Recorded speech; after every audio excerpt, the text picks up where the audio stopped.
ditambah oleh Allah Subhanahu wa taala. Man lam yuskir qalilan lam yuskar katsir. Orang yang tidak bisa mensyukuri nikmat Allah yang sedikit, maka tidak akan Allah tambah nikmat tersebut. Karena apa? Sedikit nikmat yang Allah berikan tidak bisa disyukuri, apalagi banyak insya Allah tidak akan disyukuri. Makanya sedikit apapun nikmat yang Allah kasihkan kepada kita harus kita syukur. Bisa bernapas, bersyukur alhamdulillah. Ada gak orang Bapak Ibu yang bangun pagi-pagi tidak bisa bernapas? Kena apa, penyakit apa Bu? Asma ya. Kena asap rokok gini nih tidak bisa bernapas, langsung sesak. Tapi kita bersyukur walaupun kita berada di asap kebakaran, alhamdulillah bisa bernapas. Kita berada di kawan-kawan yang merokok, alhamdulillah kita bisa bernapas. Ini merupakan salah satu kenikmatan yang harus kita syukuri. Tidak usah diberunya ibu ya. Kalau suaminya merokok jangan dirunya. Alhamdulillah. Mudah-mudahan dengan untayan rokok tersebut disertai dengan zikir kepada Allah Subhanahu wa taala. Dengan asbab tersebut, dengan zikir kepada Allah melalui untayan rokok yang dihisab, mudah-mudahan wadzakirinallaha katsiran wadzakirati a'addallahu lahum maghfirah wa ajran 'azimah. Orang-orang yang memperbanyak zikirnya kepada Allah, baik yang laki-laki maupun yang perempuan, maka dia akan diberikan pahala yang banyak dan juga maghfirah di sisi Allah Subhanahu wa taala. Alhamdulillah. Kalau yang tidak merokok ya berzikir juga. Ya, berzikir dengan membawa tasbih, selalu berzikir kepada Allah Subhanahu wa taala. Habis itu kita syukuri, ya Allah, alhamdulillah ya Allah, nikmat darimu ya Allah. Walaupun musim kemarau ya Allah, Engkau masih memberikan sumur, ada airnya. Ada enggak nih Bu Pak yang sumurnya enggak ada air? Alhamdulillah ada mah ya. Kita bersyukur sumur kita ada airnya. Ada daerah-daerah tertentu yang sumurnya tidak ada airnya. Bahkan kita kalau melihat di Sukabangun dalam ya, airnya ada tapi berubah. Yang awalnya airnya tawar karena musim kemarau menjadi asin. Tapi harus wajib kita mensyukuri masih diberikan air oleh Allah Subhanahu wa taala. Sehingga kalau masak asam pedas enggak usah dikasih garam diam. Kasih micin, kasih asam ya, kasih bawang merah, kasih kunyit daham. Ya. Luar biasa. Yang airnya tawar jangan sombong-sombong. Sumur saya udah walaupun kemarau 5-6 bulan masih diberi air, ujung-ujungnya besoknya kering. Naudzubillah. Itu harus wajib kita syukuri. Karena apa? Itu merupakan nikmat dari Allah Subhanahu wa taala. Udah ada ceritanya Bapak Ibu. Kalau mandi air tawar, ceweknya cantik-cantik. Kalau mandi air asin, ceweknya jelek-jelek. Tidak ada ceritanya. Orang barat tuh putih-putih itu pergi ke Indonesia, sukanya mandi di mana Bu? Di laut. Cantik gak dia? Artinya apa? Bahwa airnya itu tawar ya kita syukuri, air asin juga kita syukuri. Kalau udah kita syukuri, kita niat minumnya, jangan niat minum air asin Bapak Ibu ya. Saya pernah pergi ke Madura. Ke Madura itu ke Pemakasan. dikasihlah air putih. Air putihnya rasanya garam. Karena di Madura itu kan dikelilingi laut, kemudian airnya itu bercampur garam. Makanya penghasil garam di Madura paling banyak. Makanya airnya menjadi air asin. Asinnya nggak terlalu Bapak Ibu. Cuman kalau udah dikasih gula, tambah legit ya, tambah enak ya. Alhamdulillah. Makanya kalau dikasih air kopi pasti ada rasa asinnya dikit, tapi harus kita syukuri. Itu merupakan nikmat dari Allah Subhanahu wa ta'ala. Makanya yang pertama ya, man ruzika syukran lam tuhram azyadah. Barang siapa yang bisa mensyukuri, diberi nikmat, bisa bersyukur, itu insya Allah akan ditambah nikmatnya oleh Allah Subhanahu wa ta'ala. Kemudian waman ruzika at-taubah lam tuhram al-qabul. Orang yang bisa diberi Allah untuk bisa bertobat kepada Allah, itu harus kita syukurin. Insya Allah tobat kita pasti diterima oleh Allah Subhanahu wa ta'ala. Makanya Bapak Ibu, ini momentum yang paling bagus kita untuk bertobat. Siapa tahu asbab kemarau panjang kita banyak dosa. Pasti itu Bapak Ibu ya. Kita bukan maksum, bukan terjaga dari dosa. Kita tetap melakukan dosa, baik itu dosa yang kita sengaja maupun yang tidak kita sengaja. Maka kita harus meningkatkan kualitas taubat kita di hadapan Allah Subhanahu wa ta'ala. Yang mana kita bertobat kepada Allah mungkin dalam satu hari, satu kali, kita setiap saat kita membaca istighfar kepada Allah Subhanahu wa ta'ala, bertobat kepada Allah Subhanahu wa ta'ala. Biar apa? Waktu momentum seperti inilah ketika kita mengucapkan, mengumandangkan tobat kita kepada Allah, insya Allah tobat kita akan diterima oleh Allah Subhanahu wa ta'ala. Seperti tadi ceritanya Bapak Ibu, biar kita nanti kembali kepada Allah itu kita seperti anak kecil yang barusan lahir, tidak ada dosa. Bukan apa Bapak Ibu, kalau seandainya ada dosa, kita berat untuk mempertanggungjawabkan di hadapan Allah. Sehingga ada cerita Bapak Ibu, ada orang kaya yang meninggal dunia. Orang kaya ini luar biasa kayanya. Sebelum meninggal dunia, kemudian dia memberikan syarat kepada anak-anaknya untuk mengambil warisannya. Apa syaratnya?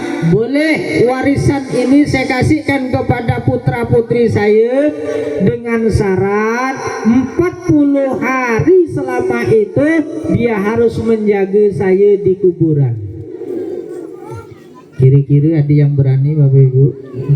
Nggak ada ya. Takut ada hantu bangkit gitu. Kemudian dari satu pun anaknya tidak ada yang mau menerima tawaran orang tuanya, padahal jaminannya ketika bisa menjaga di kuburan tersebut selama 40 hari, maka warisannya semuanya dikasihkan ke putra putrinya. Tidak ada yang berani. Kemudian memberikan pengumuman kepada orang lain.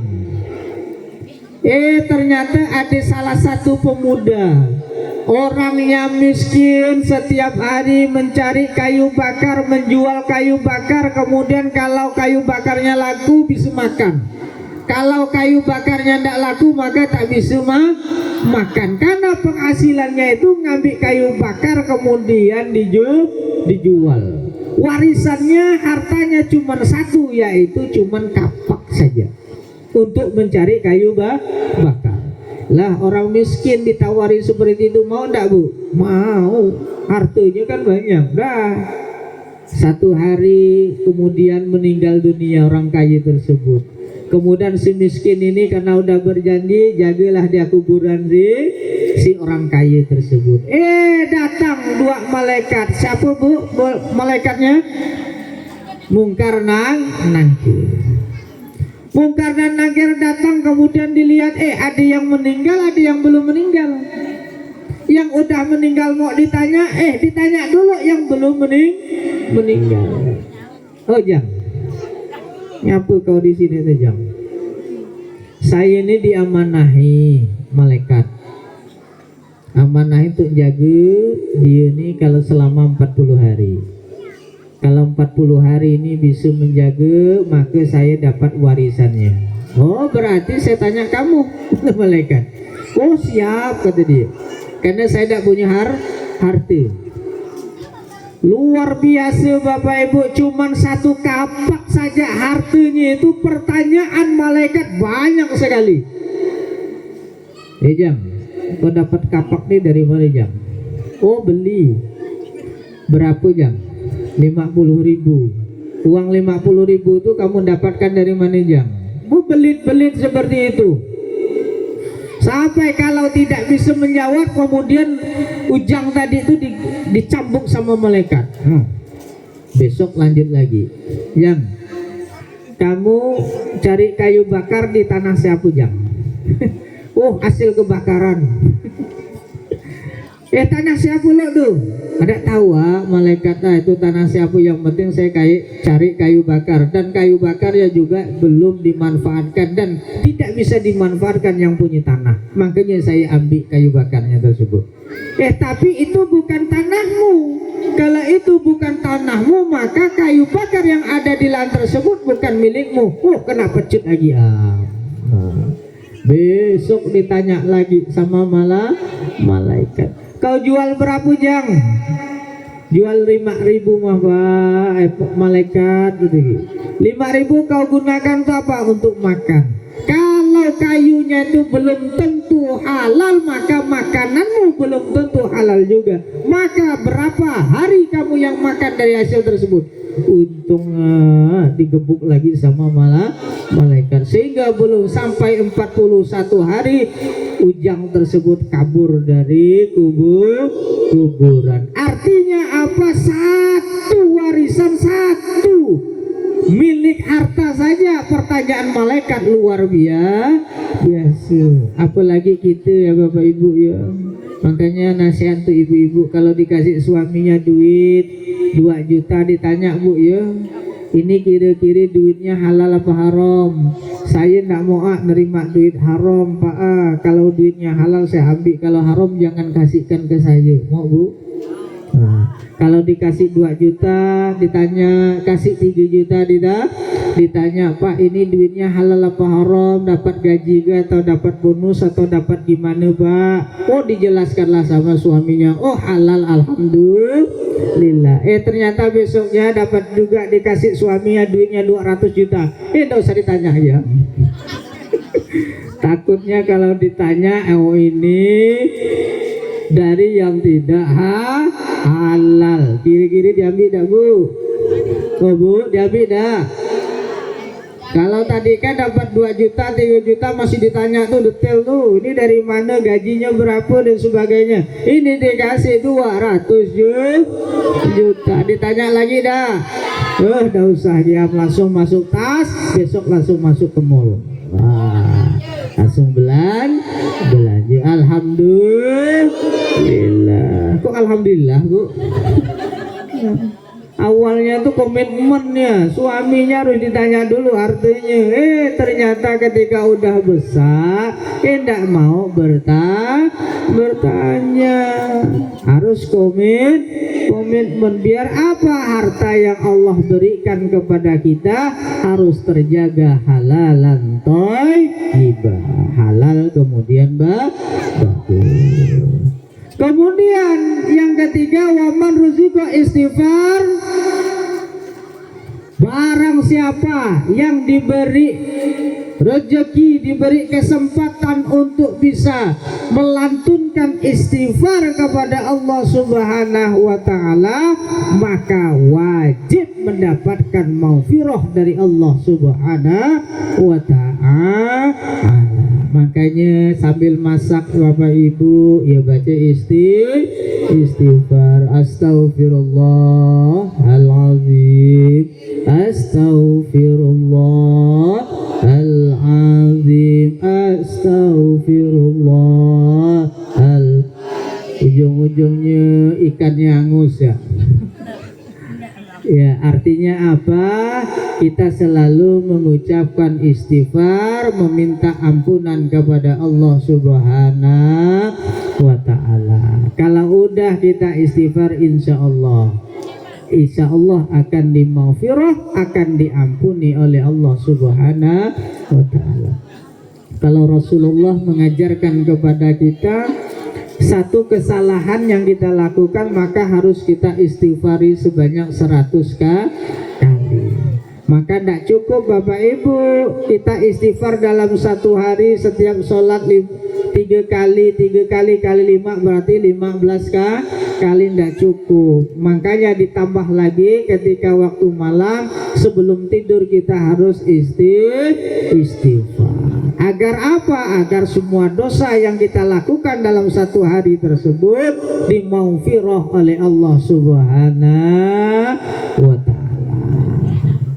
Kemudian yang keempat, waman ruzika asabra, barang siapa yang diberi rezeki, diberi kesempatan untuk bisa bersabar, insya Allah lam tuhram al ajru, maka dia akan mendapatkan pahala di sisi Allah Subhanahu wa taala. Sabar itu penting Bapak Ibu.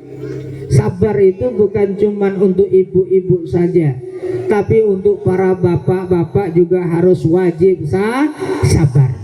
Dimarahi istrinya sabar. Saya sama Bu, sama walaupun ketua MWC NU Muara Pawan, walaupun ketua Stay Al-Haud Ketapang, ketuanya mah, tapi kalau udah balik ke rumah ya dimarahin istri ya tengak-tenguk gam. Ya Pak Haji ya. Di luar kayak gagah-gagah, kalau udah balik kemudian ditanya sama istrinya, Mas ngapa WA saya tidak dijawab-jawab, ada sempat balasnya bah lagi pengajian, ya harus dibalas lah, ini kan istrinya yang WA, dimarah-marahin, maka sabar. Makanya dapat istri yang apa Pak cerewet ya, wah pahalanya banyak. Makanya bersyukurlah dapat istri yang cerewet. Ya. Mau kata ibu-ibu kalau ini saya mau cerewet ya kata dia. Ya memang para kiai-kiai itu biasanya punya istri juga cerewet. Cerewetnya para istri bukan yatulu ala su, bukan menunjukkan kepada yang jelek, tapi yatulu ala khair, menunjukkan kebaikan. Makanya ketika banyak cerewet pada istri, maka suaminya insya Allah jalannya lurus. Betul lah kata dia. Disuruh beli belacan, langsung. Kalau nak mau beli dicerewetin, sehingga lurus pergi ke warung, cukup beli belacan. Beda kalau para ibu-ibu. Kalau ibu-ibu dipesani belacan belinya ya, kalau udah tiba ke warung bisa 5-6 butik yang dibeli. Cuman kita sebagai para suami, kalau dipesani 5 butik, paling-paling 3 yang dibeli, yang 2-nya tak kemana-mana. Itulah bedanya mindsetnya para suami dan juga para istri. Yang penting waman ruzika asabra lam tuhram al ajru.